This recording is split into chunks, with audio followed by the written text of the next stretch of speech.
Safaris offer a chance to see exotic animals up close, but keeping a safe distance is key.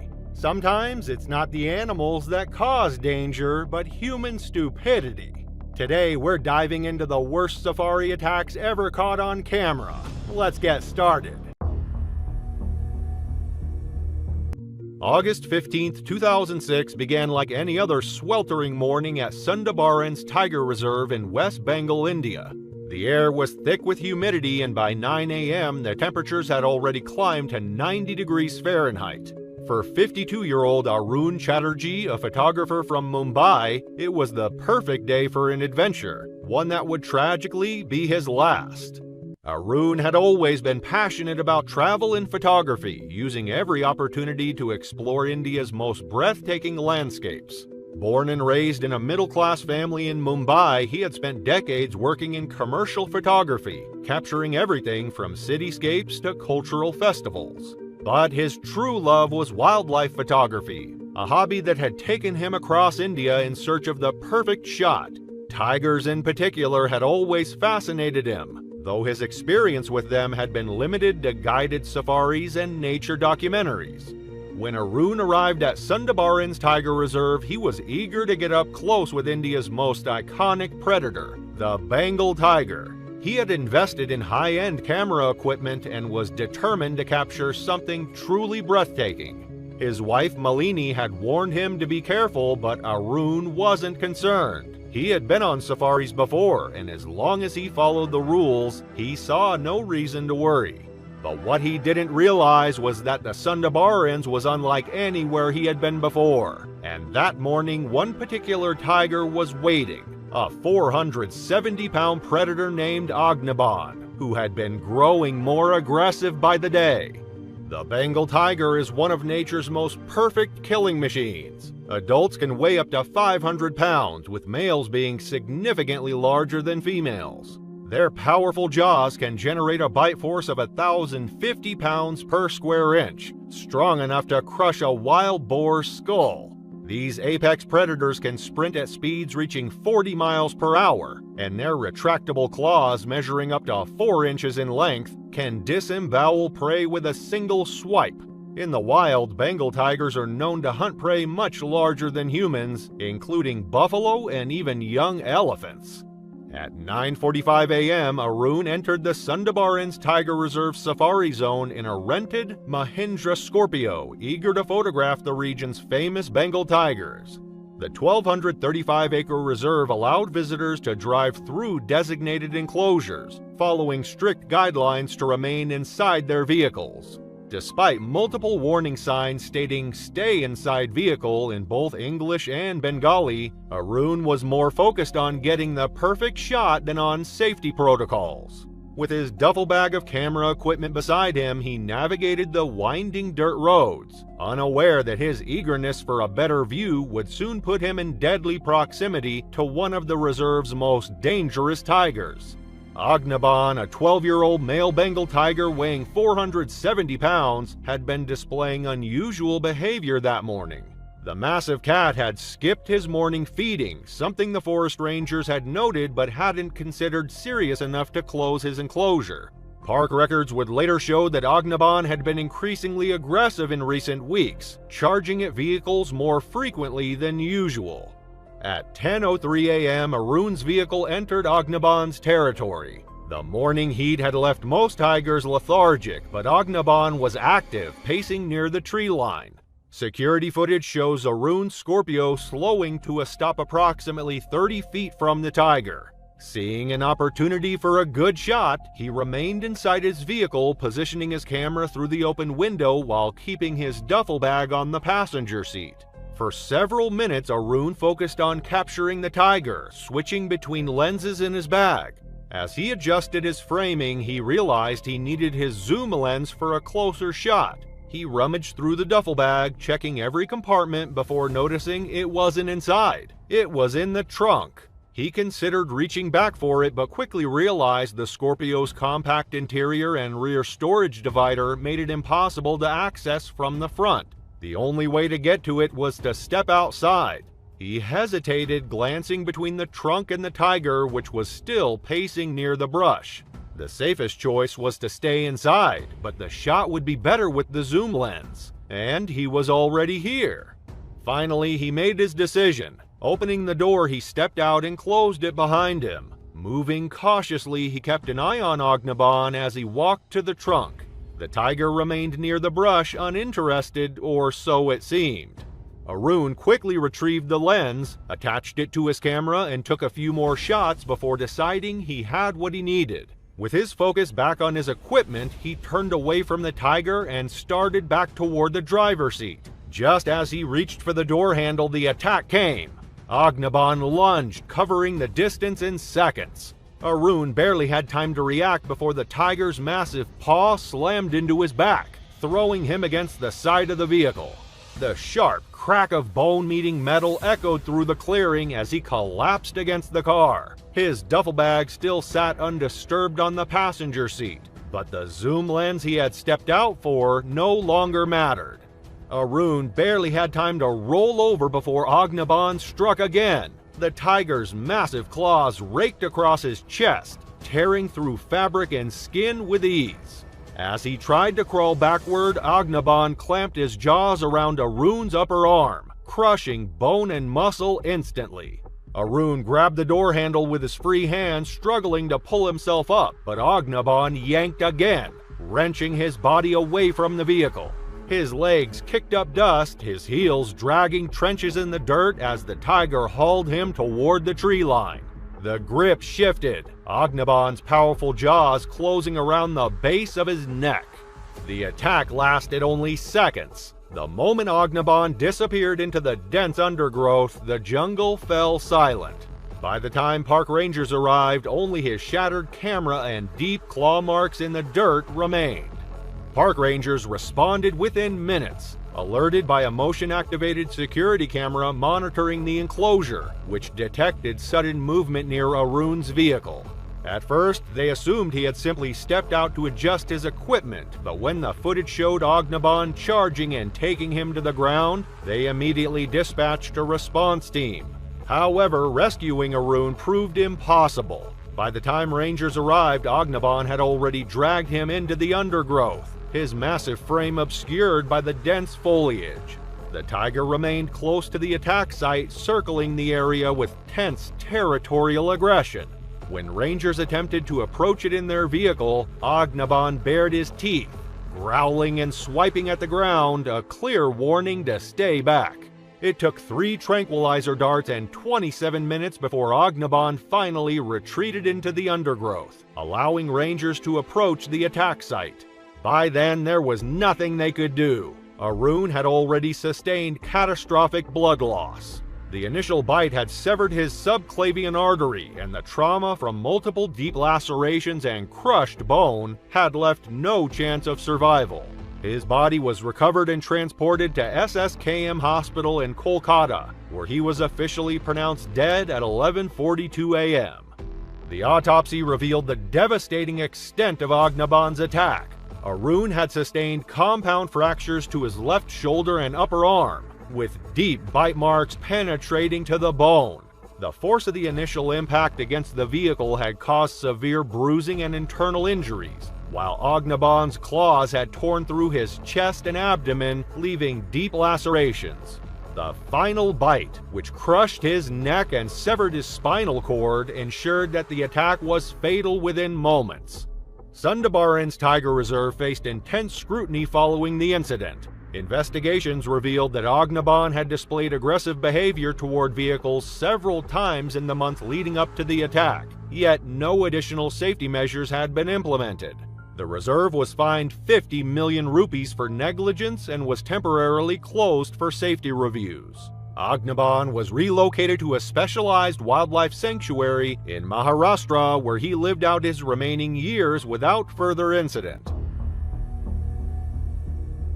September 15, 2011 began like any other day in the lush rainforest near Manaus, Brazil. The afternoon sun filtered through the dense canopy, creating dappled shadows that would soon turn into a nightmare for 62-year-old wildlife photographer Carla Mendoza. The temperature had climbed to 91 degrees, with suffocating humidity typical of the Amazon basin during the dry season. Born to a middle-class family in Sao Paulo, Carla had always been drawn to nature's raw beauty. Her father, Miguel Mendoza, a biology teacher at the prestigious Colegio Sao Paulo, would take her on weekend expeditions to local parks, nurturing a passion that would eventually become her career. After earning a degree in environmental photography from the University of Sao Paulo in 1982, Carla spent nearly 3 decades documenting South Africa's diverse wildlife for National Geographic and various conservation organizations. Her work had earned her numerous awards. The jaguar is the largest cat species in the Americas and the 3rd largest in the world. These powerful predators can reach lengths of up to 6 feet, not including their tail, and weigh up to 300 pounds. Their bite force is the strongest of any big cat, approximately 2,000 pounds per square inch, enough to crush a turtle shell or pierce the thick skull of a caiman. Jaguars are excellent swimmers and climbers, making them perfectly adapted to the diverse landscapes of the Amazon rainforest. Unlike many big cats, they kill their prey with a unique technique, a powerful bite directly to the skull or back of the neck, often piercing directly into the brain. Female jaguars with cubs are particularly dangerous, as their protective instincts override their usual tendency to avoid human contact. At 2:45 p.m., Carla set out in her modified 2008 Toyota Land Cruiser, equipped with specialized camera mounts and reinforced windows. The vehicle had been her home away from home for the past 3 years, customized with a reinforced steel cage, satellite communication system, and emergency medical supplies. She was heading to a remote area of the rainforest where recent jaguar sightings had been reported by local guide Paulo Santos, a man who had worked with Carla on numerous projects over the past decade. Her destination was a clearing approximately 25 miles from the main road, where Paulo and his team had spotted a female jaguar with 2 cubs the previous week. The area was known locally as Jaguar's Haven due to its proximity to both water sources and prey animals.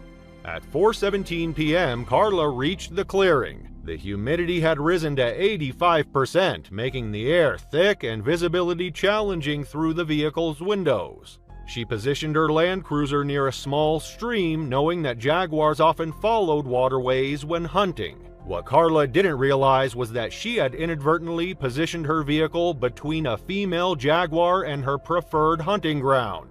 The cat, later identified by researchers as Luna based on her distinctive spot patterns, was a particularly large specimen weighing approximately 220 pounds. She had been tracking a group of capybara when Carla's vehicle interrupted her hunt.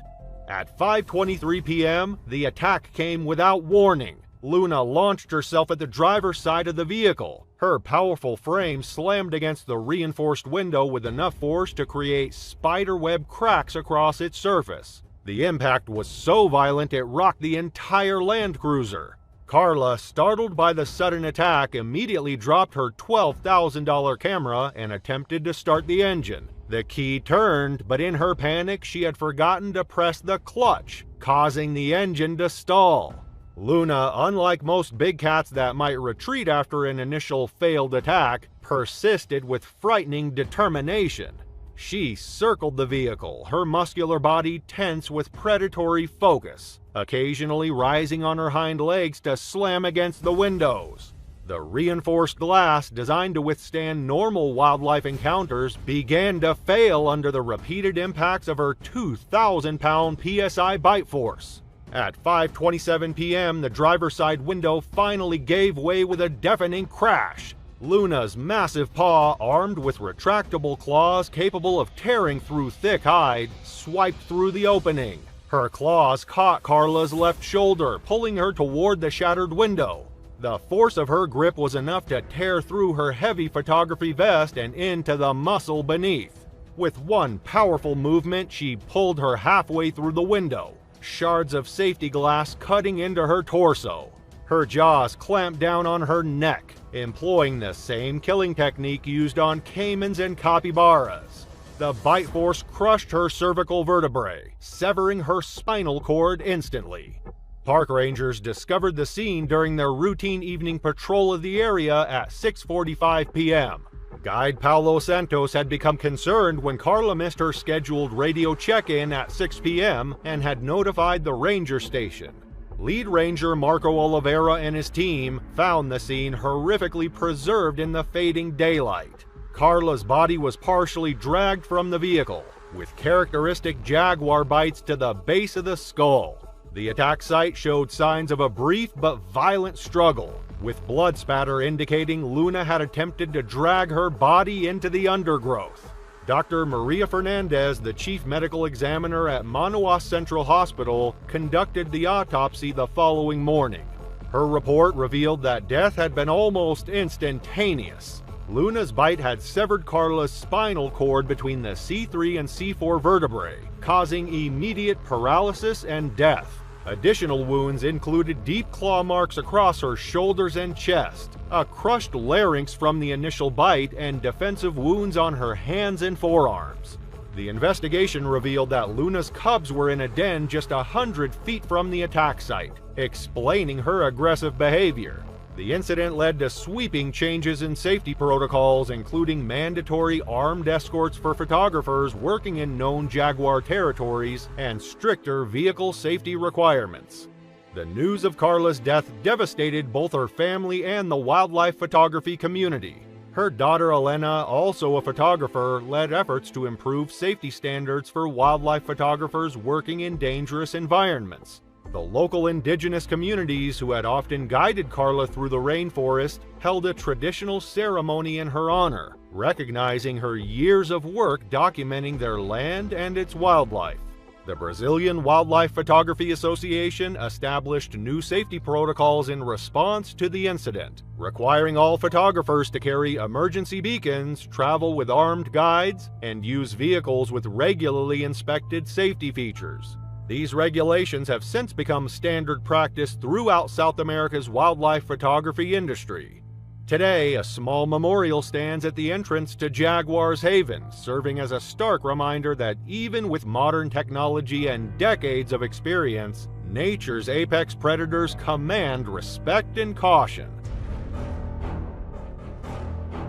It was August 15, 2011, when the Serengeti National Park would witness one of its most tragic tourist incidents. The vast African wilderness, spanning 5,700 square miles across Tanzania's northern plains, represents one of Earth's last great wildlife sanctuaries. By 2011, the park hosted over 150,000 visitors annually, drawn by its spectacular concentration of predators, particularly its 3,000-strong lion population, the largest in Africa. For safari operators, 2011 marked a record year for tourism. 27 companies ran daily game drives through the park, their modified land cruisers carrying tourists from luxury lodges into the heart of predator territory. Tanzania Adventure stood among the most respected, with a 15-year-old perfect safety record and a fleet of 12 specially equipped vehicles. The Wilson family from Portland, Oregon, represented typical upper-middle-class American tourists. Haley, 42, taught 3rd grade at Richmond Elementary. Her husband, Robert, 45, had recently made senior accountant at Deloitte's Portland office. Their daughters, Emily, 10, and Sarah, 8, attended Westbrook Private School, where news of their upcoming African adventure had made them minor celebrities among their classmates. Unlike many families who chose Disney World or Hawaiian beaches, the Wilsons had spent 5 years saving for something extraordinary. Their previous vacations had never ventured beyond California's borders. This $15,000 investment represented their first international trip, carefully researched through months of reading safari blogs and TripAdvisor reviews. Robert's preparation was meticulous. He bought a Canon EOS 7D specifically for wildlife photography, attended 3 photography workshops, and read every Serengeti guidebook available. Haley had upgraded to the iPhone 4, eager to document their journey. The girls received new binoculars for Christmas, practicing their wildlife spotting at Portland Zoo. Their guide, Daniel Mkapa, had led safaris for 12 years without incident. His modified Toyota Land Cruiser 70 Series featured elevated seating and a pop-top roof for photography. Standard safety rules applied. Passengers were instructed to remain seated at all times and keep all limbs inside the vehicle. By 8:15 a.m., they encountered their first pride of lions. Daniel cut the engine 50 yards from where 2 adult females and their cubs were resting after a morning hunt. As the family watched in awe, Daniel explained the incredible capabilities of these apex predators. Their muscular bodies weighing up to 400 pounds could accelerate from 0 to 35 miles per hour in seconds. Their bite force exceeds 1,000 pounds per square inch, enough to crush a buffalo's spine. Most importantly, they were ambush predators, masters of staying hidden until the perfect moment to strike. The next hour was spent following the pride, maintaining a safe distance as other safari vehicles joined them in a loose semicircle. The lions seemed unbothered by their audience, the cubs playfully wrestling while their mothers kept watchful eyes on the vehicles. Around 9:20 a.m., the pride settled under a sprawling acacia tree approximately 40 yards from their vehicle. The morning heat was building, and the lions had found a perfect spot of shade. 2 cubs were playfully batting at each other while their mothers lounged nearby, keeping a watch on the vehicles but seemingly unbothered. The scene was picture perfect, the kind of moment wildlife photographers dream about capturing. For the past 20 minutes, Haley had wrestled with the limitations of her iPhone 4's camera. The lions were right there, close enough to see every ripple of muscle beneath their tawny coats, every flick of their tails, but through her screen they looked like distant smudges. She glanced at the tourist in the nearby vehicle, their long camera lenses clicking away, and then at her husband, his own hefty camera raised as he captured every detail with ease. Even without seeing their screens, she knew their shots were crisp, detailed, exactly what she wanted. If only she could get just a little closer. Haley, known among friends and family for her fearless nature and sometimes reckless confidence, decided to get a closer look. Whether it was the adrenaline rush from being so close to Africa's apex predators, the frustration of her iPhone 4's limited zoom capability, or simply the kind of overconfidence that comes from watching seemingly docile lions for over an hour, she made a decision that would cost her life. She reached for the latch but hesitated. Windows weren't supposed to be opened. Ignoring the rules, she slid it open anyway and leaned out slightly for a better angle. Her focus was on the screen, adjusting the frame, trying to capture the cub's playful pose. The lioness, however, had never stopped watching. In a blur of muscle and power, one of the lionesses launched herself from the shade, covering the distance in seconds. Before anyone could react, the massive predator reared onto its hind legs, its powerful front jaws slamming against the open window frame. Haley barely had time to gasp before the lioness's powerful jaws clamped onto her neck with terrifying precision. The force crushed her cervical vertebrae instantly, severing a major artery. Blood spattered across the vehicle's interior as Haley let out a gurgled cry before going limp in the lioness's grip. Daniel reacted instantly, slamming the vehicle into reverse while reaching for his rifle. Robert lunged toward Haley, but the lioness was already pulling back. Daniel fired a warning shot into the air, startling the lioness momentarily, but the damage had been done. Haley's lifeless body slumped partially out of the window, her iPhone tumbling to the floor, still recording. Emily and Sarah screamed in terror as the lioness released Haley and retreated with a low growl, blood dripping from its jaws. The other lioness remained close, eyes locked onto the vehicle as if expecting another opportunity. Emergency response teams arrived within 20 minutes, but it was far too late. Haley's injuries were catastrophic. Death had been almost instantaneous from massive blood loss and spinal trauma. The tragedy sent shockwaves through the safari industry. Investigations confirmed that while the Wilsons' vehicle had followed all park regulations, the incident underscored the importance of strict adherence to safety rules. Tourists were reminded that even a seemingly harmless action like opening a window could have fatal consequences in predator territory. The park authorities faced a difficult decision: The lioness, now having killed a human, was deemed too dangerous to remain near tourist areas. It was euthanized, and its cubs were relocated to a different area of the park. The trauma inflicted on the Wilson family was profound. 10-year-old Emily developed severe PTSD, requiring years of therapy. Sarah had recurring nightmares about big cats. Robert, haunted by the memory of those few seconds of distraction, never returned to Africa. Haley's death led to even stricter safety protocols. Guides were instructed to emphasize the absolute necessity of keeping windows closed, and warning signs were reinforced inside all vehicles. Her tragic death serves as a stark reminder that in the African wilderness, even a moment's lapse in judgment can lead to a terrifying final affliction. The Serengeti's beauty remains undiminished, but its dangers demand constant respect, a lesson the Wilson family learned at an unimaginable cost. The Congo Basin rainforest stretches across 6 African nations, covering over 1.3 million square miles of dense, primeval jungle. It's a place where sunlight filters through layers of canopy in dappled patterns, where the air hangs heavy with moisture, and where life and death play out in constant, silent drama. For Daniel Mercer, a 38-year-old British-born safari guide, this vast wilderness had been home for nearly 15 years. Daniel had built his reputation as one of the most knowledgeable guides in Central Africa. His company, Congo Wilderness Expeditions, specialized in taking small groups of adventurous tourists deep into areas rarely visited by outsiders. Unlike the savanna safaris of East Africa, these expeditions required true wilderness skills, navigating without clear trails, identifying safe water sources, and understanding the behavior of forest elephants, lowland gorillas, and the numerous other creatures that called this place home.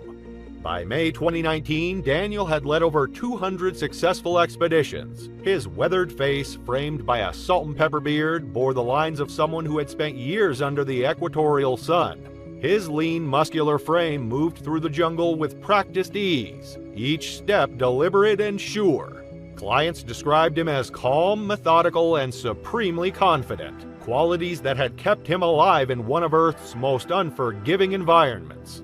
On May 17, 2019, Daniel led a group of 4 tourists, 2 wildlife photographers from Germany, a British anthropologist, and an American adventure blogger, on what was meant to be a 10-day trek through a remote section of the Congolese rainforest.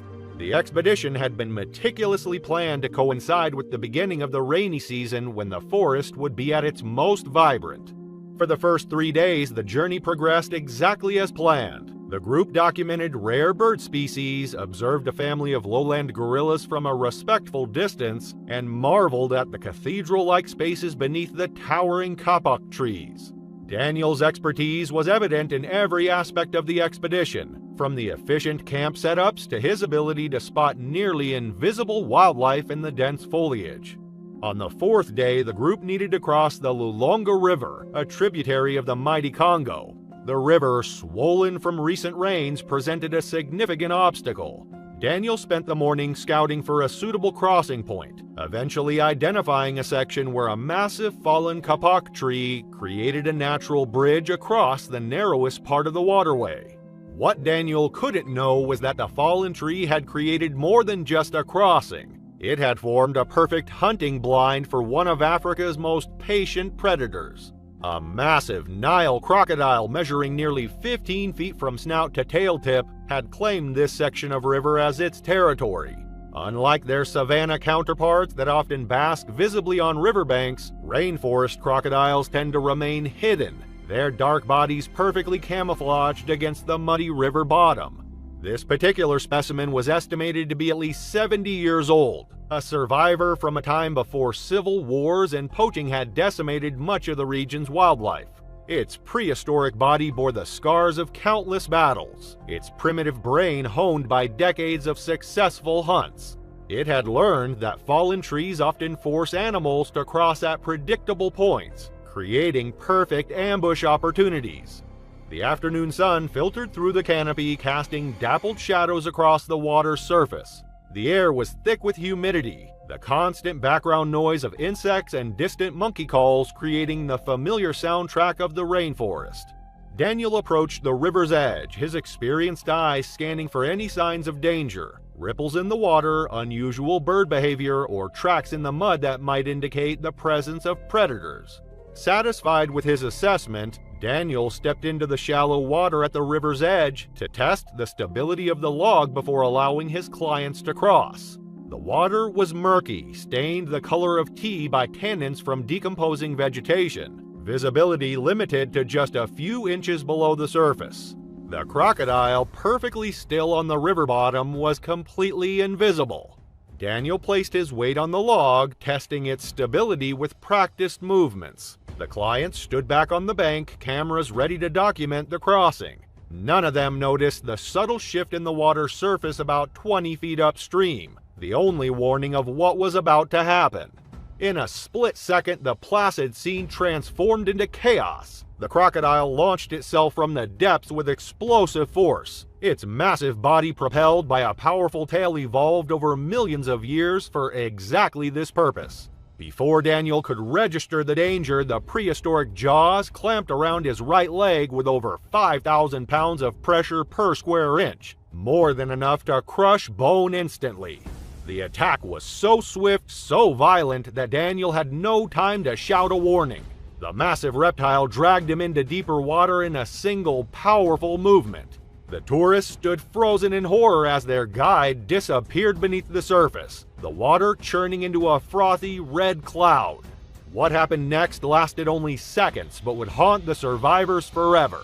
The crocodile executed its signature killing technique, the death roll. This ancient hunting behavior involves the crocodile rotating its entire body underwater while maintaining its grip on the prey. The torque so powerful it tears flesh and breaks bones, making escape impossible. Daniel's body was twisted beneath the surface, the force of the roll dislocating joints and severing arteries. His survival instincts kicked in, his hands desperately searching for the crocodile's eyes or nostrils, the only vulnerable points on its armored body. But underwater, disoriented and rapidly losing blood, his efforts were futile. The tourists, finally breaking from their shocked paralysis, shouted and threw whatever they could find into the water: sticks, rocks, backpacks, a desperate attempt to distract the predator. But their efforts made no difference. The crocodile, with its prey firmly secured, simply retreated to deeper water, disappearing into the murky depths of the river. Within moments, the surface of the water became still again, as if nothing had happened. The only evidence of the tragedy was a spreading red stain in the water and Daniel's backpack floating where he had dropped it. The four tourists, now stranded in one of the most remote regions of the Congo Basin without their guide, activated the emergency satellite beacon Daniel had provided at the beginning of their expedition. For 2 terrifying days, they remained camped by the riverbank following the safety protocols Daniel had drilled into them, while waiting for rescue. When the helicopter finally arrived, a search team scoured the river for any sign of Daniel. They found only a single boot, washed up on a sandbank nearly a mile downstream. The leather was punctured with distinctive curved marks, the unmistakable signature of crocodile teeth. Daniel Mercer's body was never recovered, likely stored in an underwater cache, a behavior common to large crocodiles, which often keep their prey submerged until it decomposes enough to be easily torn apart. The investigation that followed revealed that while Nile crocodiles were known to inhabit the region's waterways, attacks on humans were extremely rare in this part of the Congo Basin. Daniel, despite his extensive experience, had fallen victim to a perfect ambush from a predator that had been perfecting its hunting technique since the age of dinosaurs. Congo wilderness expeditions implemented new safety protocols following the tragedy, including mandatory use of poles to test water crossings and stricter rules about maintaining distance from all waterways. The company now begins each expedition with Daniel's story, a sobering reminder that in the wilderness, even the most experienced can fall victim to nature's perfect predators. Today, local guides in the region refer to that section of the Lolonga River as the Mamba ya Daniel, Daniel's crocodile, and approach it with particular caution. The massive crocodile is believed to still patrol those waters. The Kruger National Park in South Africa spans nearly 2 million hectares of wilderness, a vast sanctuary where lions roam freely, elephants traverse ancient paths, and leopards lurk in the shadows of acacia trees. For the Baker family from Seattle, Washington, this iconic landscape represented the culmination of years of dreaming and months of planning. Robert Baker, a 42-year-old software engineer, his wife Jennifer, a 39-year-old elementary school teacher, and their 10-year-old son Tyler had saved for 3 years to afford this once-in-a-lifetime adventure. On July 17, 2023, the Bakers rose before dawn at their lodge on the outskirts of Kruger. The air was crisp, carrying the earthy scent of the African bush as they climbed into the open-sided safari vehicle. Their guide, Sipho Nkosi, a veteran ranger with 15 years of experience navigating the unpredictable wilderness of Kruger, greeted them with a warm smile. The morning game drive began with a safety briefing emphasizing the critical importance of remaining seated, keeping all limbs inside the vehicle, and never attempting to touch or feed the animals. As the sun crested the horizon, painting the savanna in hues of amber and gold, the Bakers marveled at the landscape unfolding before them. Herds of impala grazed peacefully, their slender forms silhouetted against the rising sun. A family of elephants ambled across the road, the matriarch pausing to regard the vehicle with intelligent eyes before leading her herd into the bush. For the first 2 hours, the safari exceeded every expectation the Bakers had nurtured during their years of anticipation. Jennifer, an amateur photographer, had invested in a new Canon EOS R5 specifically for this trip. She captured stunning images of giraffes stretching their necks toward acacia branches, zebras creating living optical illusions with their striking patterns, and a pride of lions lounging in the morning sun, their golden eyes half closed in contentment. Each sighting elicited gasps of wonder from Tyler, whose face glowed with the pure joy of witnessing these magnificent creatures in their natural habitat. By mid-morning, the safari vehicle had ventured into a more remote section of the park, where the vegetation grew thicker and the wildlife more elusive. Sipho received a radio call from another guide who had spotted a leopard near the Sabi River, approximately 10 minutes from their current position. Leopards are among the most elusive of the Big Five, and sightings are considered rare treasures even for seasoned safari goers. The Bakers' excitement mounted as Sipho navigated the dusty roads toward the reported location. Upon arrival, they joined 2 other safari vehicles positioned at a respectful distance from a magnificent male leopard.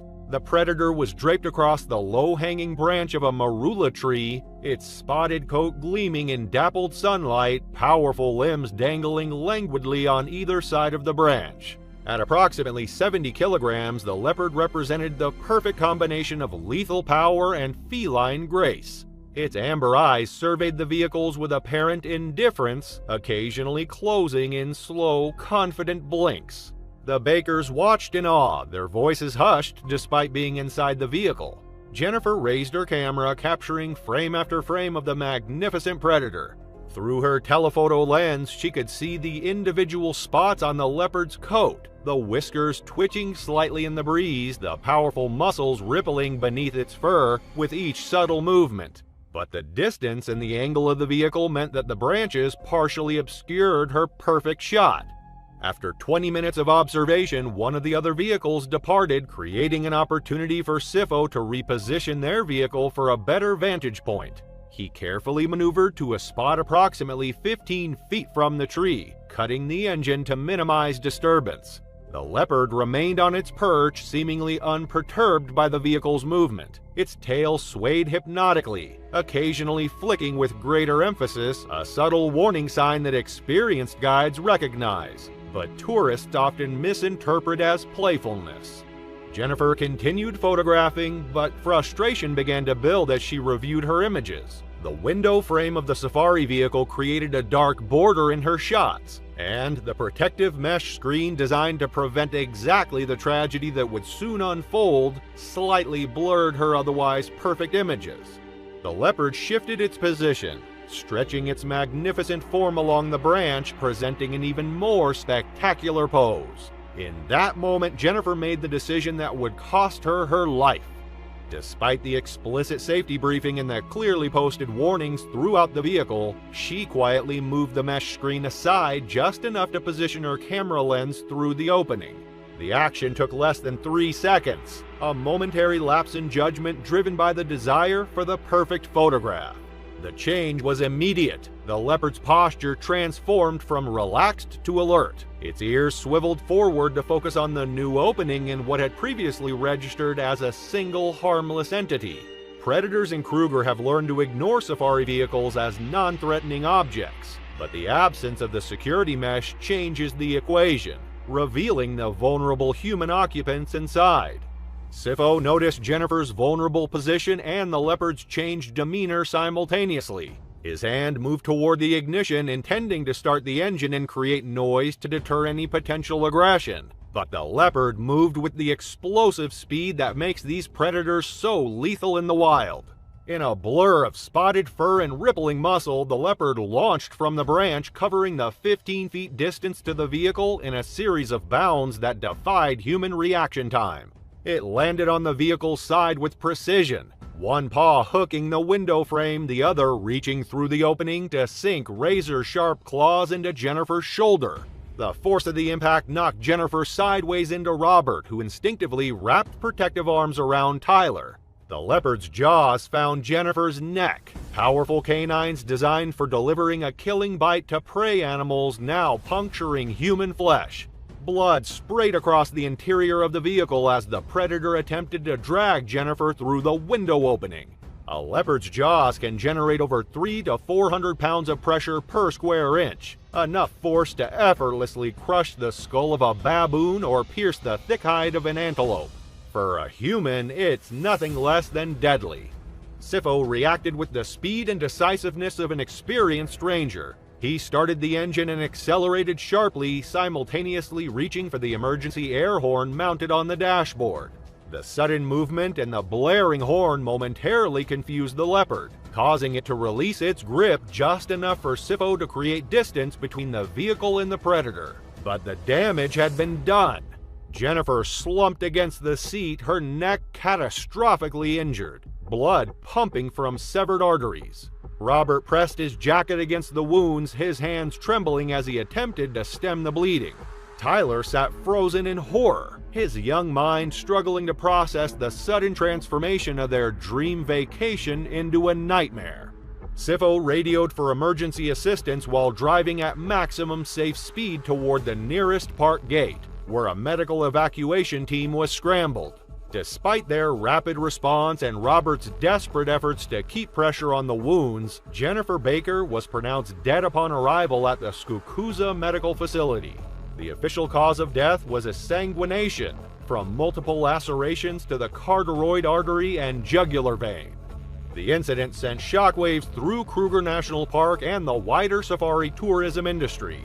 An investigation confirmed that all proper safety protocols had been in place and that Sifo had conducted a thorough safety briefing.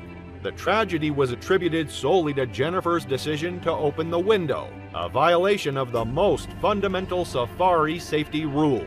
The leopard was not tracked or euthanized following the incident. Park authorities emphasized that the animal had behaved according to its natural instincts and posed no unusual threat to properly conducted safari operations. The Baker family's tragedy served as a sobering reminder of the wild nature of Kruger's inhabitants and the critical importance of respecting safari guidelines. Robert and Tyler Baker returned to Seattle a week later, forever changed by their experience. In the months that followed, Robert became an advocate for safari safety, establishing a foundation in Jennifer's name dedicated to educating tourists about the importance of following wildlife viewing protocols. Today, guides in Kruger National Park often include the Baker incident in their safety briefings, a stark illustration of how quickly a dream safari can transform into a nightmare when the thin barrier between humans and wild predators is breached. The story serves as a powerful reminder that in the African wilderness, even a moment's lapse in judgment can lead to a terrifying end. On November 12, 2021, dark clouds gathered over Tanzania's Ngorongoro Conservation Area as the short rainy season rolled in. For Anatoly and Elena Petrov, newlyweds from St. Petersburg, the growing storm didn't feel like a warning. It added an edge of wilderness to what was meant to be the most unforgettable journey of their lives. Just 10 days earlier, they had stood in a quiet chapel outside the city, exchanging vows after a 5-year relationship that had carried them through school, hardship, and success. Anatoly, 31, had built a modest tech empire in the wake of the 2017 Bitcoin boom. His charm was quick and unfiltered, and his energy often left people in his orbit breathless. Elena, 29, was precise and calm, a pediatric surgeon who had postponed this honeymoon 3 times to honor her surgical roster. The safari was Anatoly's dream, an escape into nature's raw beauty before settling back into careers and the quiet rhythms of married life. They'd chosen the most exclusive experience available, the Diamond Safari Package from Tanzanian Luxury Expeditions. Everything had been arranged to perfection: private lodge, private guide, private vehicle, and a custom itinerary far from the usual tourist routes. The night before, they'd spent hours on the lodge veranda, stargazing over glasses of chilled Chardonnay and tracing their next day's path across a printed map. Anatoly had circled a remote valley known for black rhinos and Cape buffalo. Emmanuel Mkapa, their veteran guide of 15 years, had reviewed the route with them the following morning over breakfast. He'd noticed the sky turning gray at dawn and had hesitated when they discussed the western trails: steeper, narrower, and more sensitive to rain. But Anatoly had pressed, eager to photograph animals others rarely saw, and Elena had agreed, moved by his enthusiasm and reassured by Emmanuel's confidence behind the wheel. By mid-morning, they'd driven deep into the reserve. The vehicle, a reinforced Land Rover Defender with custom suspension and all-terrain tires, handled the uneven terrain with ease. The first hours were everything they had hoped for. They saw a serval cat stalking silently through the tall grass and caught a rare glimpse of a pangolin emerging from under a tree trunk. A black rhino stood silhouetted on a ridge as if posing for them. Elena leaned into Anatoly's shoulder, her expression lit with awe. Anatoly's camera clicked furiously as he narrated every moment into his own memory. As the clock neared 11:30 a.m., a shift came suddenly. The clouds thickened into a dark ceiling overhead, the wind picked up. A few heavy drops landed on the Defender's windshield, then turned into sheets of rain as a thunderclap rolled across the crater basin. Emmanuel, watching the change with growing unease, tapped his phone screen repeatedly, scanning radar maps. The storm was moving in faster than forecast had predicted. He advised a return. Routes would soon become unstable. Anatoly had asked if there might be time for one last stop. The Buffalo Valley he had marked on the map was just ahead and technically closer than the drive back. Emmanuel relented but warned that if conditions worsened, they'd have to turn around immediately. 15 minutes later, the road beneath them began to transform. The dusty trail turned slick, a thick sludge of red mud. The Defender's tires lost traction on mild slopes, and visibility shrank beneath the curtain of falling rain. As they crept forward, the path narrowed, flanked on one side by rising terrain and on the other by a steep drop into a ravine choked with scrub and broken rock. Emmanuel scanned for a safe spot to turn back. He found a slight opening in the brush, a tight curve with barely enough room to maneuver the vehicle, and began to guide the Defender through a slow pivot. The slope beneath them, softened by rain, had already started to give way. As the front tires began to straighten, the ground under the right side collapsed. The Defender tipped suddenly, the world outside tilting with it. Emmanuel fought the steering wheel instinctively, attempting to pull the vehicle back to level ground. But the Land Rover's weight shifted and momentum took hold. With a groan of metal and a hiss of wet mud, the vehicle slid sideways off the trail and began a rapid descent down the slope. Inside the cabin, Elena gripped Anatoly's hand with white-knuckled panic. He reached across her, instinctively bracing her body, but they were already beyond control. The first impact jolted the vehicle sideways into a hidden boulder, launching it into a barrel roll. The roof crumpled as they flipped, seatbelt strained, shards of glass burst inward. On the second rotation, Anatoly's head struck the doorframe with catastrophic force. The angle of the impact snapped his neck instantly. When the Defender finally landed at the bottom of the ravine, it came to rest upside down, partially submerged in the water, rushing through the thickening storm runoff. Rain thudded against the battered undercarriage as steam hissed from the cracked engine. Elena opened her eyes to a distorted world of blood, metal, and rain. Her forehead throbbed, warmth spilling down into her right eye. Her left arm was limp, broken, and pinned under the center console. She turned and found Anatoly slumped to the side, his neck twisted unnaturally, his expression blank. She stared for a moment, disbelieving. Then something deep in her chest fractured as the truth settled in. The rising water began to lap against her waist. She freed herself with her uninjured arm, gasping as each movement sent bolts of pain through her body. With desperate effort, she dragged herself across the inverted cabin, kicking glass away from a shattered window. Her right leg caught the edge of the frame, slicing it open, but she didn't stop. She pulled herself out into the ravine, collapsing beside the wreckage in the mud, sobbing from pain and loss. Minutes passed, maybe more. She finally gathered enough strength to crawl to a fallen tree trunk and leaned against it, shaking uncontrollably. The stream that had been a trickle was now swelling, turning the base of the ravine into a shallow flood. Then she noticed movement across the water. Dark, slow-moving shapes emerged from the mist, at first unrecognizable through the rain and her half-blurred vision. But soon they took form. A herd of Cape buffalo, their shoulders heavy and slick with rain, pushed forward from the bush, moving toward the stream. Elena remained frozen against the tree, remembering Emmanuel's warnings. Buffalo were unpredictable, territorial, and highly reactive to perceived threats. The lead bull, massive and scarred from past battles, stopped at the edge of the water. He sniffed the air, lifting his nose. His gaze swept the ravine, landing directly on her. Elena tried to quiet her breathing, bury the moan rising from her ribs. But her body betrayed her. A gasp of pain escaped, too loud, too human. The bull's head snapped toward her, eyes locking onto the source of the sound. With terrifying precision, he stepped forward, then broke into a charge. The ground shook as he crossed the shallow water. Elena didn't move. She couldn't.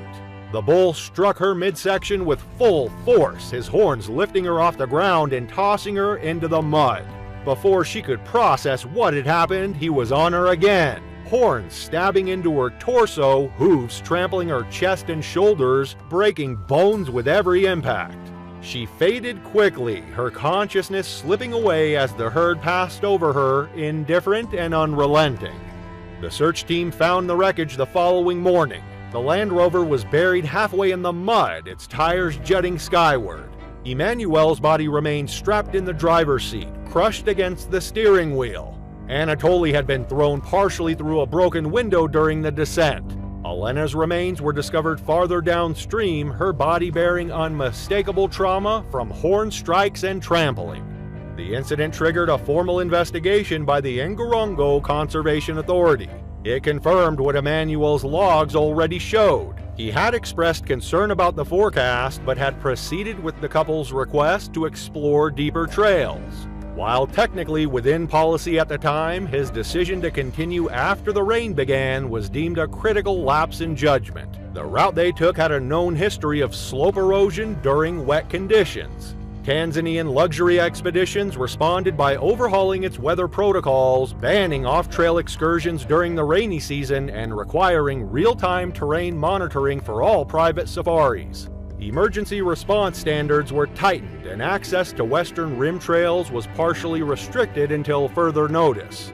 Back in St. Petersburg, the Petrovs' funeral drew hundreds. Photos from the days before the accident of a smiling couple beneath acacia trees, of a camera focused on a black rhino, stood behind two closed caskets.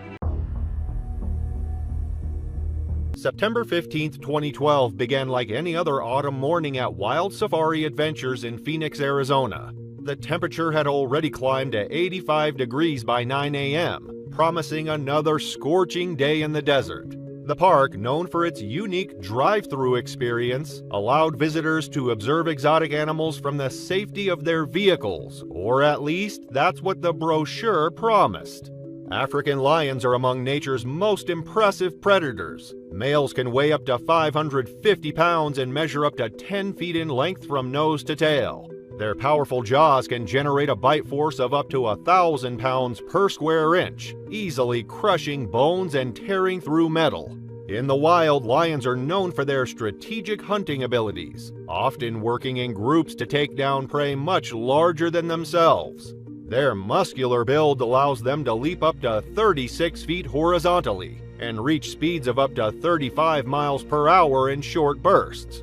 Sarah Mitchell, 58, had always been fascinated by big cats. Growing up in suburban Tucson, she spent countless hours watching nature documentaries and sketching lions, tigers, and cheetahs. Her passion led her to earn a degree in zoology from Arizona State University, which she later applied to a successful career as a wildlife illustrator and conservation educator. Even after retirement, her love for animals never faded. She volunteered at local animal shelters, gave educational talks about conservation, and made annual donations to big cat protection efforts.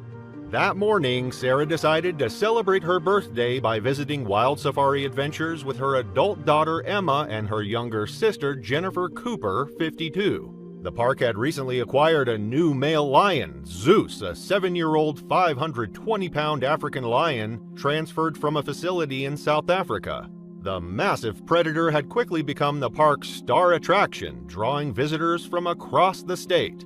Sarah's silver Honda CR-V joined the line of vehicles entering the park at 9:45 a.m. The family had been excited about the trip for weeks, particularly Emma, who had grown up sharing her mother's admiration for big cats. They followed the prescribed route through various enclosures, observing zebras, giraffes, and other African wildlife. The park's rules were clear. Windows must remain closed, doors locked, and vehicles must stay on the marked path. At 10:17 a.m., they entered the lion enclosure. Zeus was visible immediately, his magnificent mane catching the morning sun as he lounged near an artificial watering hole. Sarah slowed the vehicle to take photos, positioning the CR-V about 30 feet from the massive predator. Emma leaned forward from the back seat, watching in quiet awe. What happened next would later be pieced together through security footage and witness accounts. The air conditioning in Sarah's vehicle had been struggling against the Arizona heat, and in an attempt to let some air in, she partially lowered her window no more than 3 inches to get a clear photo. It was a decision that would prove fatal. Zeus, who had appeared disinterested moments before, suddenly focused on their vehicle. Lions possess incredibly acute senses, capable of detecting movement from over 600 feet away and hearing prey from a mile distant. The slight sounds of the electric window and the scent of potential prey instantly triggered his hunting instincts. The attack came with explosive speed. Zeus covered the 30-foot distance in seconds, his powerful muscles launching his massive frame directly at Sarah's partially open window. His claws found purchase in the small gap, and with one powerful wrench, he tore the window mechanism completely free. The safety glass shattered, raining down into the vehicle's interior. Sarah gasped and tried to roll up the window, only to realize it was no longer there. Zeus's massive paw swiped through the opening, catching her shoulder and yanking her toward the window. Jennifer, seated in the passenger seat, desperately grabbed her sister's arm, trying to pull her back, while Emma's horrified screams filled the vehicle. The lion's powerful jaws clamped onto Sarah's upper arm, crushing bone and muscle with terrifying force. Park rangers monitoring through security cameras immediately dispatch emergency response teams, but they were still 3 minutes away. In those crucial moments, Zeus managed to drag Sarah halfway out of the vehicle window, his powerful jaws clamping down as he pulled. Her sister clung desperately to her legs, the only thing keeping her from being yanked completely free. Shattered glass from the broken window sliced deep into Sarah's neck and arms, opening a jagged wound along her throat. Blood soaked the door panel as she thrashed against the lion's grip, her screams mixing with Jennifer's panicked sobs. In the back seat, Emma pressed herself against the door, frozen in terror, hands clamped over her mouth as she watched in horror. When the response team arrived at 10:22 a.m., they found Zeus had maintained his grip on Sarah, who had lost consciousness from massive blood loss and trauma. The team used high-pressure water hoses and flashbang devices to drive the lion away, but the damage was catastrophic. Despite immediate medical attention and being airlifted to Banner University Medical Center, Sarah Mitchell was pronounced dead at 11:05 a.m. The autopsy revealed the extent of her injuries: a completely crushed right shoulder and upper arm with bone fragments driven into her chest cavity. The force of Zeus's bite had severed her brachial artery, leading to fatal blood loss. Jagged shards of window glass had inflicted a catastrophic injury to her throat, severing her carotid artery and further accelerating her decline. Additional injuries included 4 broken ribs and deep lacerations across her chest and neck. The incident led to immediate changes in safari park protocols across the country. In response, Wild Safari Adventures temporarily closed for 3 months to implement stricter safety measures. The park introduced mandatory reinforced window coverings for all visitor vehicles, completely prohibited open windows, and installed emergency call stations throughout the drive-through area. Additionally, trained rangers were stationed at key points along the route for faster intervention, and new automated warning systems were put in place to detect and alert staff if a vehicle stopped unexpectedly. Zeus was relocated to a secure facility in Texas, where he remains today, never again to interact with the public. This tragic event served as a grim reminder that even the smallest mistake, like cracking open a window, can have deadly consequences. But in our next story, there was no open window. Instead, a passionate photographer made an even deadlier mistake, opening his door in front of a Bengal tiger. Let's dive in to see how this ends. On July 17, 2022, the Serengeti National Park in Tanzania was experiencing perfect safari weather. Clear skies, moderate temperatures, and wildlife activity at its peak. For 54-year-old Klaus Bergman, a retired engineering professor from Munich, this trip represented the culmination of a lifelong dream. His partner Elise Weber, 51, had surprised him with the safari for his birthday after years of watching wildlife documentaries together in their modest apartment overlooking the Isar River. Klaus had always been methodical and deeply curious, the kind of man who filled shelves with neatly labeled binders of technical journals long after retirement. Reserved but quietly passionate, he developed a love for African wildlife during his university years when he attended a guest lecture on predatory ecology. Ever since, lions and elephants had fascinated him, not just for their strength, but for the precision and intelligence behind their behavior.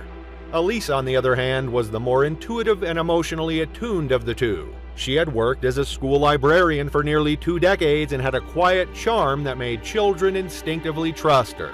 While Klaus absorbed technical manuals, Elise favored poetry and memoirs. She was content to let Klaus lead when it came to planning trips or researching camera gear, preferring instead to savor the moment and document their journeys in handwritten travel diaries. They lived in Heidhausen, a historic neighborhood in Munich, in a 3rd-floor flat filled with houseplants, old travel books, and framed photographs from previous adventures across Europe and Asia. The Serengeti trip was meant to be their first and perhaps only adventure into the wild heart of Africa. It wasn't just a vacation, it was a shared milestone, a tribute to everything they had built together over 19 years. What they didn't realize, what no one ever does, is that this would be the last trip they ever take together. Just one more walk, one more morning without knowing it was the end.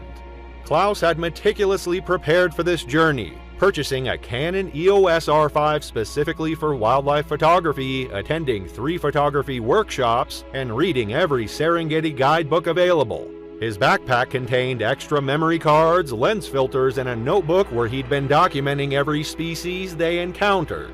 The couple had saved for 3 years to afford this premium walking safari experience, choosing authentic Africa expeditions for their stellar safety record and small group sizes. Their guide, Joseph Makundi, had led walking safaris for 15 years without incident. That morning, he had conducted the standard safety briefing at the luxury tented camp where the group of 6 tourists had spent the night. He emphasized the importance of staying together, warned against wandering off, and made it clear that in the event of predator encounters, guests were to remain still and follow his instructions without hesitation. He looked each person in the eye as he spoke, silently confirming their understanding. The walking safari had begun at 6:30 a.m., with Joseph leading the way through golden grasslands dotted with acacia trees. By mid-morning, the group had already spotted zebras, giraffes, and a distant herd of elephants. Klaus was ecstatic, his excitement barely containable as he whispered his amazement to Elise. This moment was surpassing everything he had ever imagined. Around 11:15 a.m., the group paused near a small watering hole where a family of warthogs was drinking cautiously. While Joseph was explaining the ecosystem to the other tourists, Klaus noticed a beautiful yellow-billed hornbill perched on a branch about 164 feet away, and in a hushed tone, drew Elise's attention to it. He was eager to capture it, the kind of shot he had envisioned for years. Without alerting Joseph, Klaus and Elise quietly stepped away from the group, moving toward the hornbill with careful, measured steps. Klaus was so focused on framing the perfect photograph that he failed to notice how far they had strayed from the main group. After capturing several shots of the bird, Klaus suggested they return to the group by following what looked like a game trail curving around a cluster of bushes. He was confident that they could rejoin from the other side and reassured Elise, who was beginning to show signs of worry. What Klaus couldn't know was that they had wandered into one of the most dangerous situations possible on an African safari. Hidden in the tall grass beyond the bushes, a lioness was watching her 3 cubs play. The path Klaus and Elise had chosen would place them directly between the mother and her young, a position that would trigger the most primal protective instincts in any predator. At 11:27 a.m., as they rounded the bushes, Elise was the first to notice movement in the grass. 3 lion cubs playing near the bushes. Alarm crept into her voice as she urgently warned Klaus, clutching his arm. She wanted to turn back immediately. Klaus instinctively raised his camera, his photographer's instinct briefly overriding the sense of danger. He muttered something about taking one last shot, already adjusting his lens. The attack came without warning. The lioness, having spotted the humans approaching her vulnerable cubs, launched herself from the hidden position in the grass. She covered the 98 feet between them in mere seconds, a blur of muscle and deadly intent. Klaus barely had time to lower his camera before 180 kilograms of apex predator slammed into him with devastating force. The impact knocked Klaus backwards, his camera flying from his hands as he crashed to the ground. The lioness's powerful jaws clamped down on his neck, a killing technique perfected over millions of years of evolution. Her canines, designed to sever the spinal cords of zebras and wildebeests, easily penetrated Klaus's flesh. Elise's screams echoed across the savannah as she watched in horror. The lioness shook Klaus violently, the way these predators typically kill their prey. His body went limp almost immediately as the bite crushed his trachea and severed his carotid artery. Blood soaked into the parched earth beneath him. The lioness released Klaus momentarily, her instincts telling her to check on her cubs. In that brief pause, she noticed Elise, who had fallen to her knees in shock. Then the predator turned toward the second potential threat. Her blood-stained muzzle low to the ground, muscles tensed for another attack. Elise, paralyzed with fear, could only watch as the lioness approached her with deliberate steps.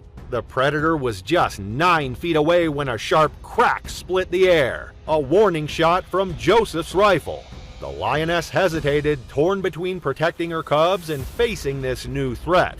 Joseph had heard the growl in the distance and sprinted toward the scene, rifle in hand. As he closed the distance, he fired again, louder and closer this time. The lioness, caught between maternal instinct and the advancing danger, snarled but began to back away. Muscles still coiled, she lingered for a tense pause, then turned toward her cubs and slipped into the tall grass, disappearing almost as quickly as she had appeared.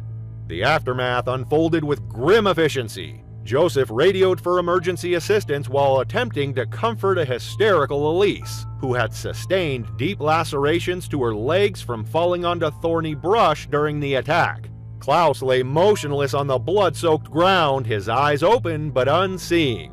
The medical team that arrived 30 minutes later could only confirm what Joseph already knew. Klaus Bergman had died almost immediately from catastrophic trauma to his neck and spine.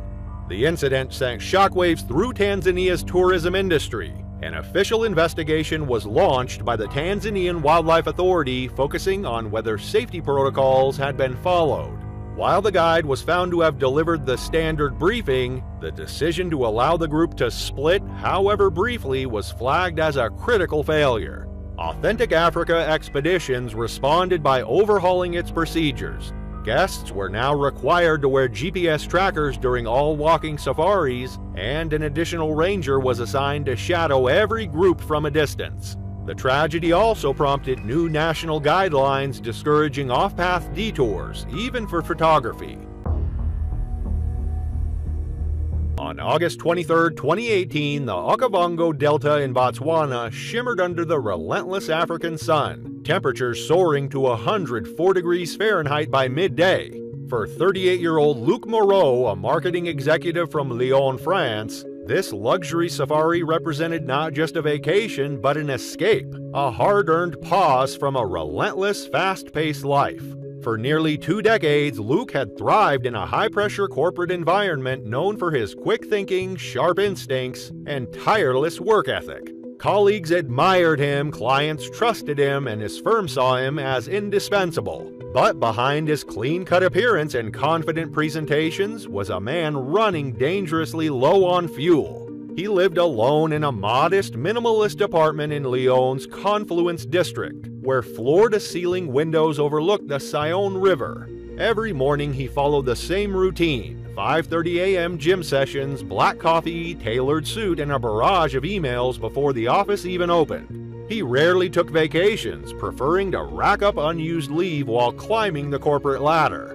Friends had often teased him about his workaholic streak, but Luc had always insisted he was fine, that he'd rest once things settled down. That break never came. After finalizing a major merger that had consumed 18 months of his life, Luc finally hit a wall. He began experiencing migraines, minor panic attacks, and long stretches of mental fog. His doctor had urged him to take time off. A colleague recently back from southern Africa had casually mentioned the Okavango Delta as a peaceful paradise. That same night, Luc had gone online and booked a 2-week stay at Mokolodi Delta Camp, a high-end lodge known for privacy, gourmet cuisine, and raw, unfiltered wilderness. He arrived 3 days before the incident, immediately charmed by the camp's elegant thatched roof cabins overlooking a small lake that branched off from the main delta channels. His accommodation featured an outdoor shower, a private deck, and uninterrupted views of wildlife coming to drink at the water's edge. Luc was struck by how quiet it was. No phones ringing, no buzzing notifications, no artificial urgency. He found himself sleeping longer, breathing deeper, and walking slower, finally feeling like a version of himself he hadn't known in years.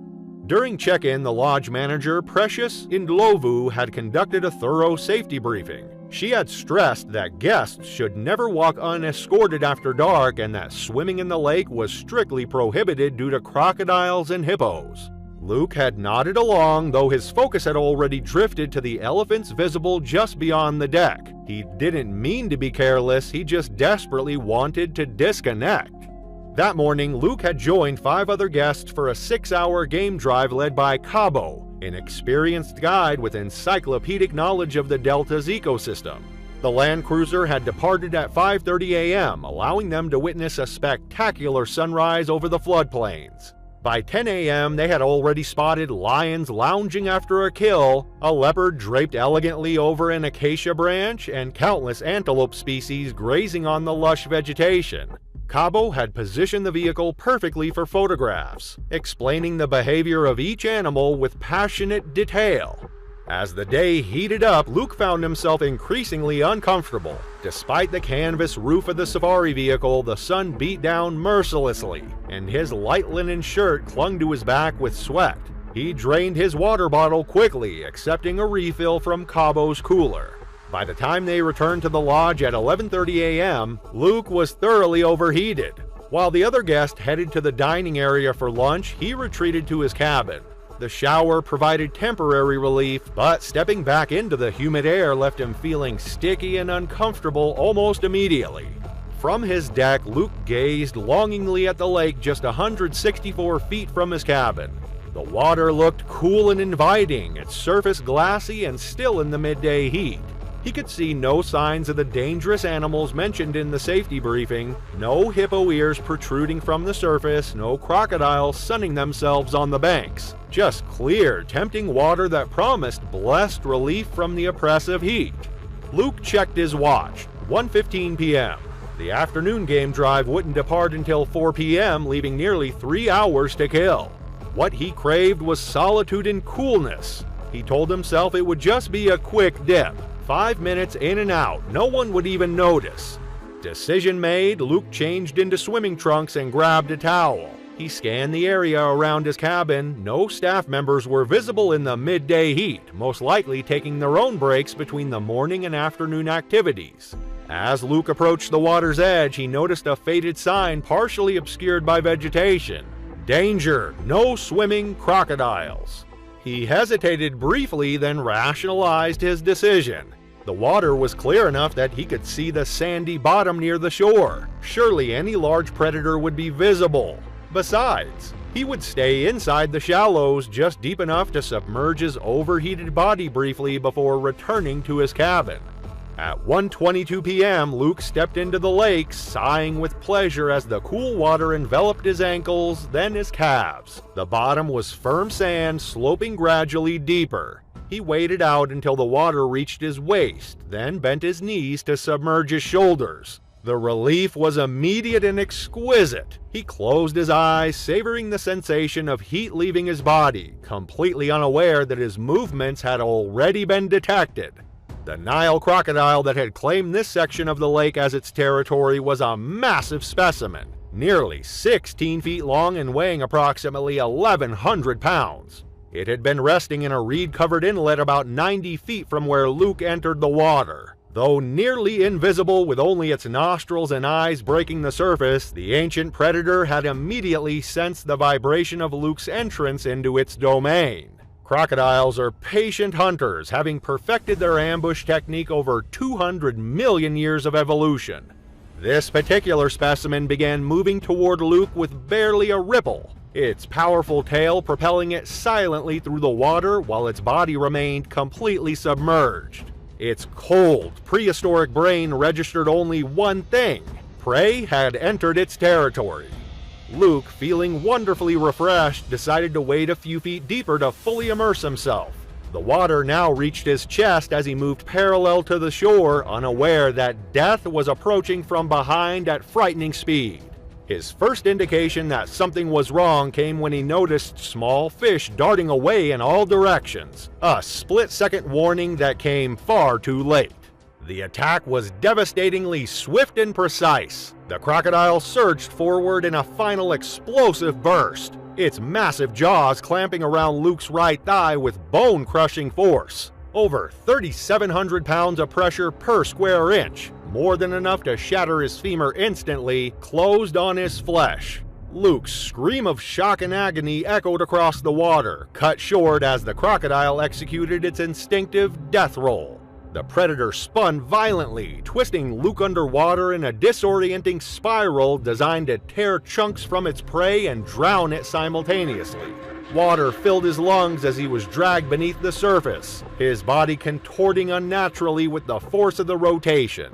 His fingers clawed desperately at the crocodile's armored snout, finding no purchase on the prehistoric scales. For a brief moment, the crocodile paused its rolling and Luke broke the surface, gasping and choking. He managed to scream for help before being dragged under again. On the shore, a groundskeeper who had been trimming vegetation heard the cry and looked up in horror to see the water churning violently about 200 feet from the bank.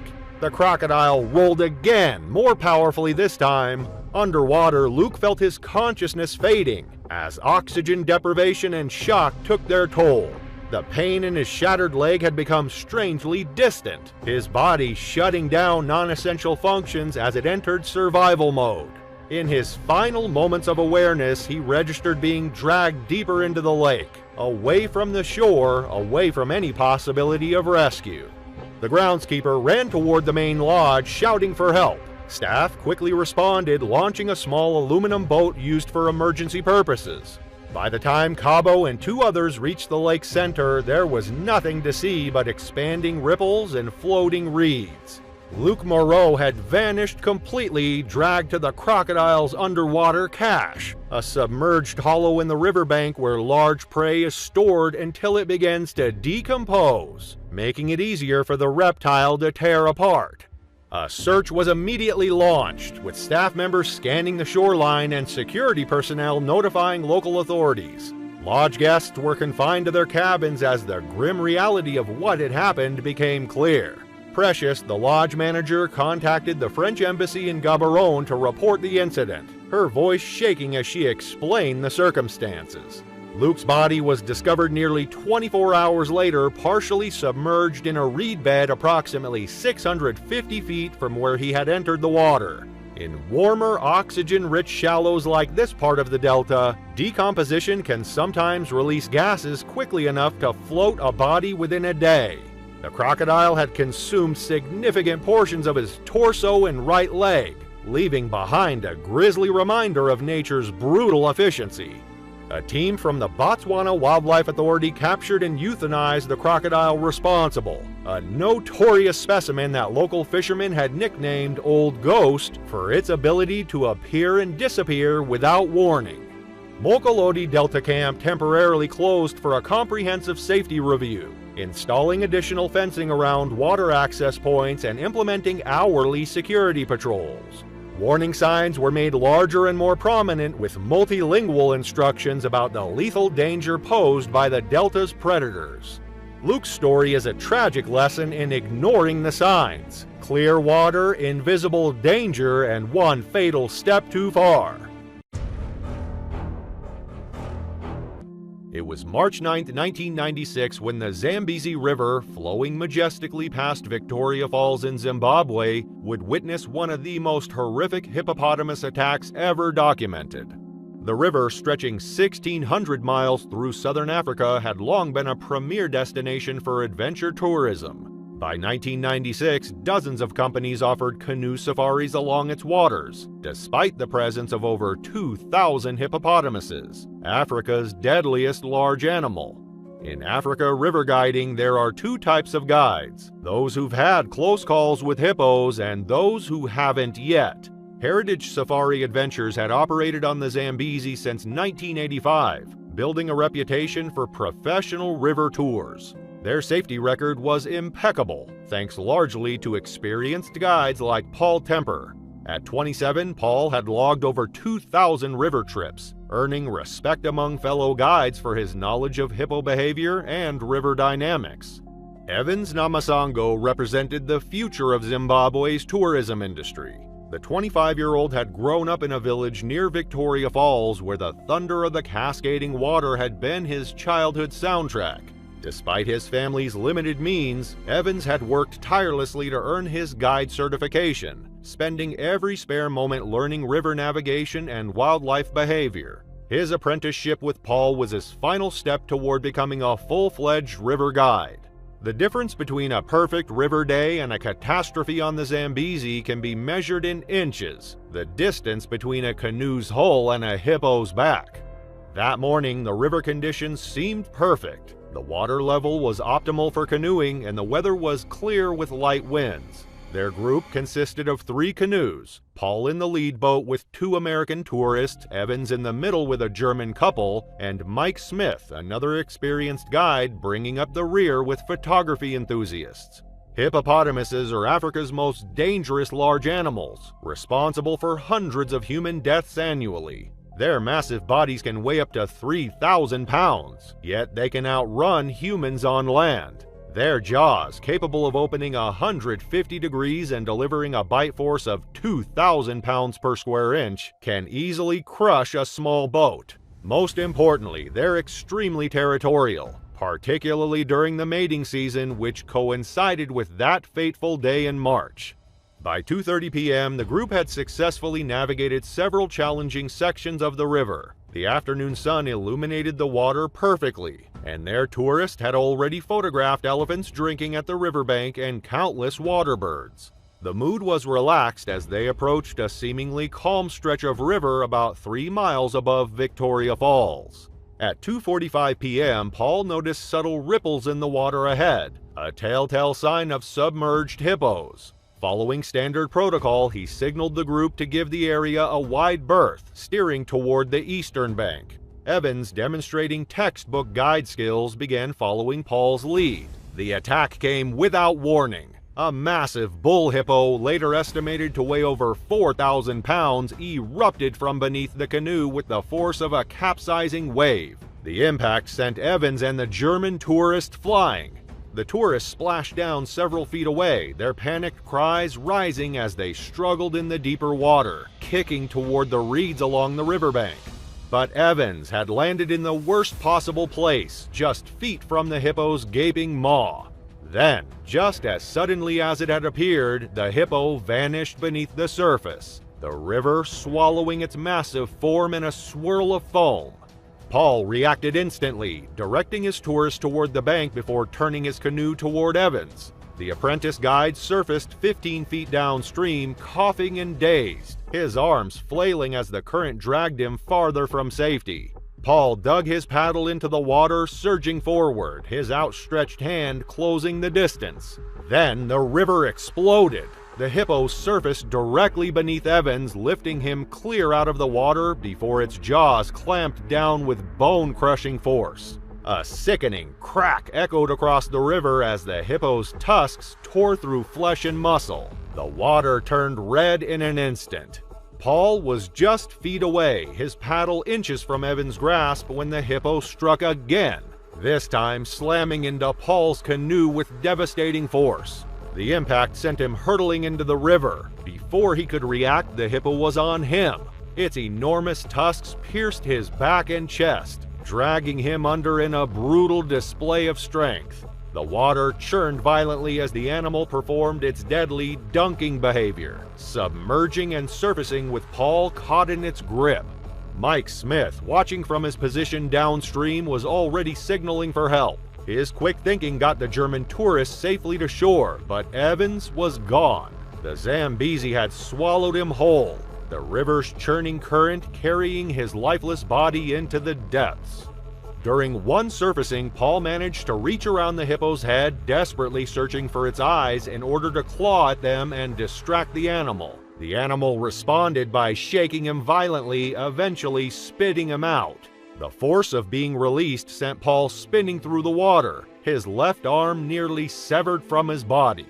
Emergency response teams arrived within 30 minutes, but faced the challenging terrain of the Zambezi Gorge. Paul was rushed to Victoria Falls Hospital with catastrophic injuries. His left arm was mangled beyond repair, hanging by just a few tendons. He had sustained over 40 puncture wounds, some large enough to fit a fist through. Medical professionals would later call his survival miraculous. Most hippo attack victims die within minutes. The search for Evans lasted 2 days, involving multiple rescue teams and local fishermen who knew the river's treacherous currents. His body was found 7 miles downstream, caught in river debris near the entrance to the Batoka Gorge. The autopsy revealed he had drowned after being rendered unconscious by the initial impact. The force of the hippo's strike had caused severe head trauma before he even hit the water. The investigation uncovered a pattern of warning signs that had gone unheeded. Local fishermen had reported the bull hippo's increasingly aggressive behavior in the weeks leading up to the attack. The animal had charged several fishing boats, behavior experts later identified as territorial expansion. Yet no formal system existed for sharing such crucial information among tour operators.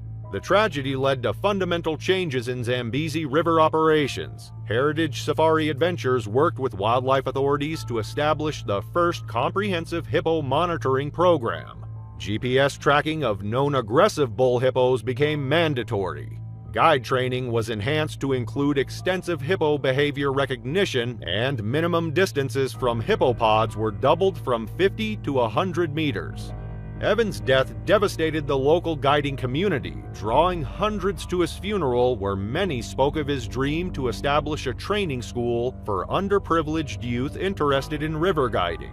His mother's words at the memorial about his plans to open his own tour company sparked a movement within Zimbabwe's tourism industry. After months of rehabilitation and adjusting to life with one arm, Paul Temper returned to Africa with a purpose, founding the Evans Namasango Foundation to provide education and training for aspiring guides from underprivileged backgrounds. His book about the experience, What's Left of Me, became required reading for river guides worldwide. Today, the Zambezi continues to draw thousands of tourists annually, its powerful waters still offering adventure seekers the thrill of Africa's mighty river. But no canoe launches without guides first sharing Evan's story.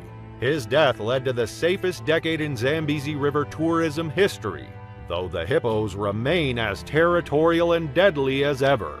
The bull hippo responsible for the attack was never seen again, likely moving deeper into the Zambezi's vast network of channels and tributaries. But its impact on river safety protocols changed Africa water-based tourism forever, a reminder that nature's most powerful creatures demand respect until the very end. Evans Namasango's mistake was drifting too close to danger.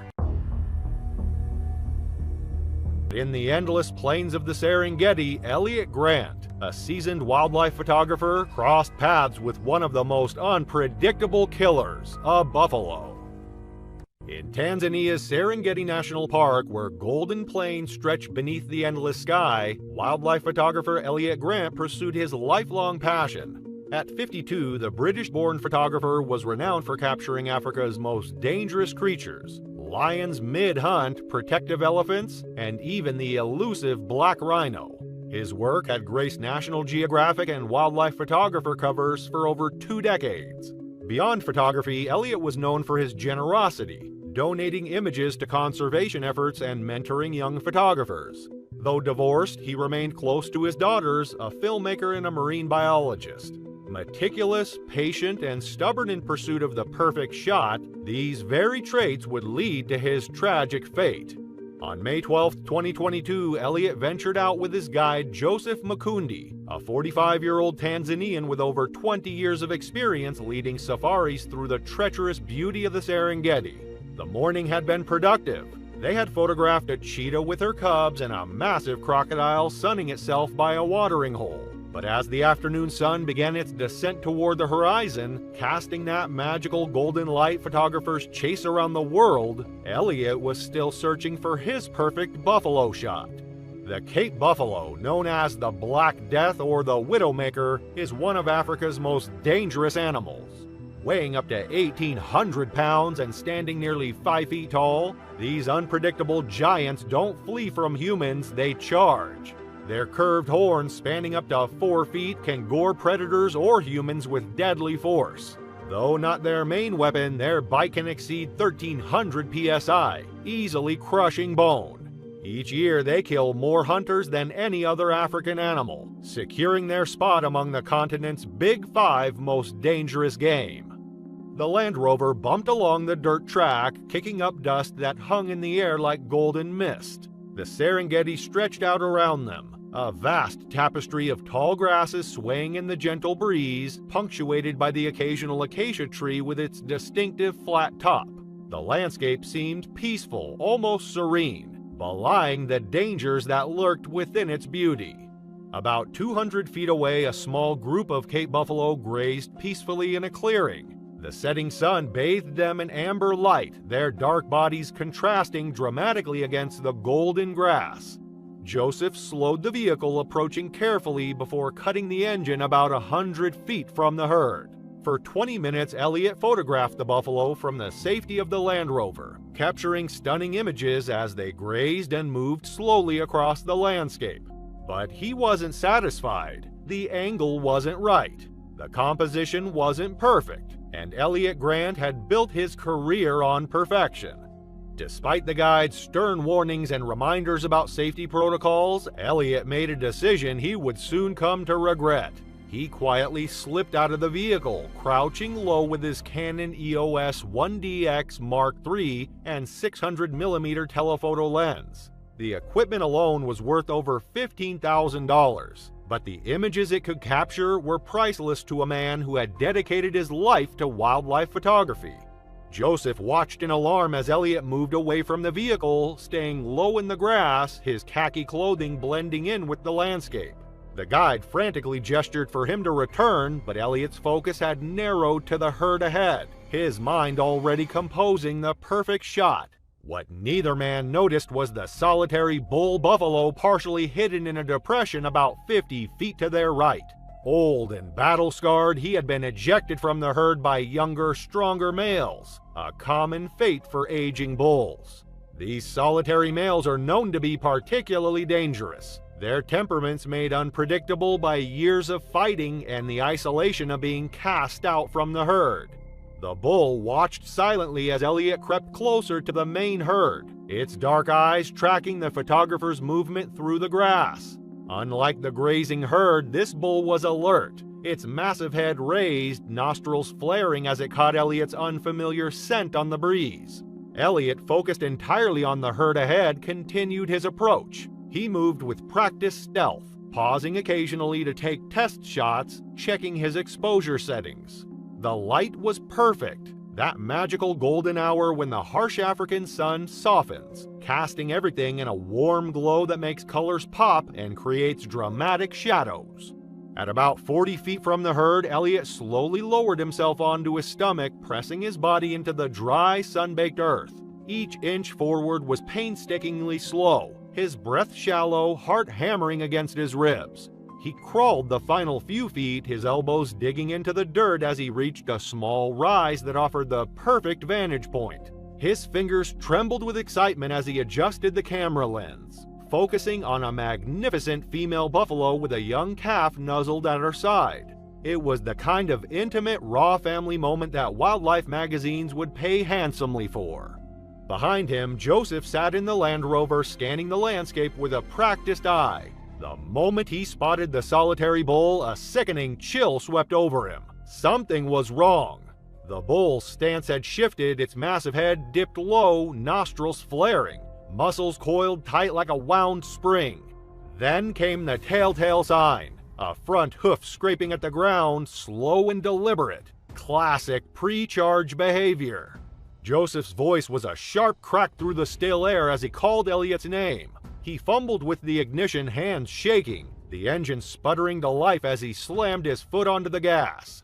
Elliot glanced back, confusion knitting his brow. The sudden commotion didn't make sense until he saw it. The bull was coming.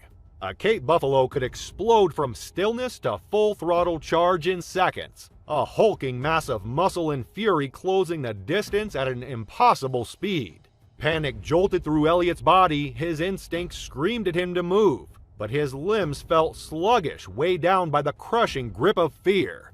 At the last possible moment, he scrambled to his feet, his camera abandoned in the dirt. He ran, but it was too late. The buffalo struck like a battering ram. The right horn caught him low, ripping through flesh, muscle, and bone in one horrifying motion.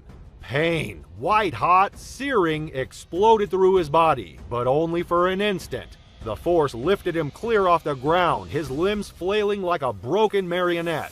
The world tilted violently as the bull wrenched its head, flipping him through the air like a discarded rag doll. He hit the earth hard. Dust and blood filled his mouth as he gasped for breath. But his body no longer felt like his own. The roar of the Land Rover, the desperate shouts of Joseph, the thunder of hooves fading into the distance, it all blurred together, drowning in the crushing silence that followed. And then darkness. Joseph, racing toward them in the Land Rover, watched in horror as the bull circled back. In the wild, Cape buffalo don't just attack, they make sure their target is dead. The massive animal lowered its head again, goring Elliot's already broken body, trampling him with its front hooves in a display of primal fury. By the time Joseph reached them, honking frantically and driving straight at the buffalo to scare it away, Elliot Grant was already gone. His camera lay nearby, the lens shattered, but the memory card intact. Later, when authorities recovered it, they found his final image, a perfect composition of the buffalo herd in golden light, with the blurred shape of the charging bull just visible at the edge of the frame. News of Elliot Grant's death sent shockwaves through the wildlife photography community. He was the third tourist to die in Tanzania that year, but the first professional photographer to be killed by a Cape buffalo in over a decade.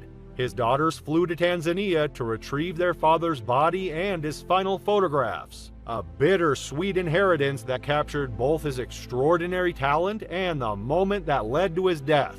The images were stunning, a testament to his eye for composition and his understanding of animal behavior, but they also served as a sobering reminder of the thin line between capturing nature's beauty and falling victim to its power. The Cape buffalo that killed him continued to roam the Serengeti, neither hunted nor relocated. In the vast ecosystem of the national park, it was simply an animal behaving according to its nature, a force as neutral and uncompromising as the landscape itself. Today, safari guides in the Serengeti often tell Elliot's story as a warning to tourists eager to get the perfect photograph. It serves as a stark reminder that in the wild, no image is worth your life, and that nature, for all its beauty, remains untamed and unforgiving to those who fail to respect its boundaries. First, let's begin with the story of Quinn Swales. It was August 24, 2014, when Zimbabwe's Hwange National Park would witness one of Africa's most heroic and tragic lion encounters. For Quinn Swales, a 40-year-old professional guide, what started as a routine walking safari would end in an act of ultimate sacrifice. By 2014, Hwange National Park had established itself as Zimbabwe's crown jewel of wildlife tourism. Spanning 14,650 square kilometers of northwestern Zimbabwe, the park housed over 500 species of animals, including Africa's largest population of wild dogs and 4 of the Big Five: elephant, lion, leopard, and buffalo. The park had recently gained international attention, though for tragic reasons. Just weeks earlier, the killing of Cecil, a beloved 13-year-old male lion, by American dentist Walter Palmer had sparked global outrage and cast a shadow over the park's conservation efforts. Quinn Swales represented a rare breed of wildlife professional. After spending his early career as a commercial pilot in northern Zimbabwe, he had traded the cockpit for the bush, finding his true calling among Hwange's dangerous beauty. His transition to professional guide wasn't just a career change, it was a spiritual journey. Over 12 years, he had developed an almost supernatural ability to read animal behavior, track wildlife, and keep his clients safe in one of Africa's most unpredictable environments. Camp Hwange, where Quinn worked, had built its reputation on providing authentic walking safaris, a far cry from the relative safety of vehicle-based game drives. These on-foot encounters offered tourists an intimate connection with Africa's wildlife, but they also carried inherent risks that demanded absolute expertise from guides. That fateful morning began like countless others at Camp Hwange. Quinn arrived at the guide station at 5 a.m., reviewing weather conditions and recent wildlife movements. His group of 6 guests, 2 American couples and a pair of German photographers, gathered for their safety briefing at 5:30 a.m. Walking safaris demanded strict protocols, single-file formation, absolute silence when required, and immediate compliance with guide instructions. By 6:15 a.m., as dawn's first light painted the savanna in soft gold, Quinn led his group into the wilderness. The morning air carried a typical late winter chill, around 54 degrees Fahrenheit, perfect for both wildlife activity and on-foot tracking. His rifle, a .458 Winchester Magnum, stayed ready but unthreatening across his shoulder, a last resort he hoped never to use. The pride they were about to encounter was well known to Quinn.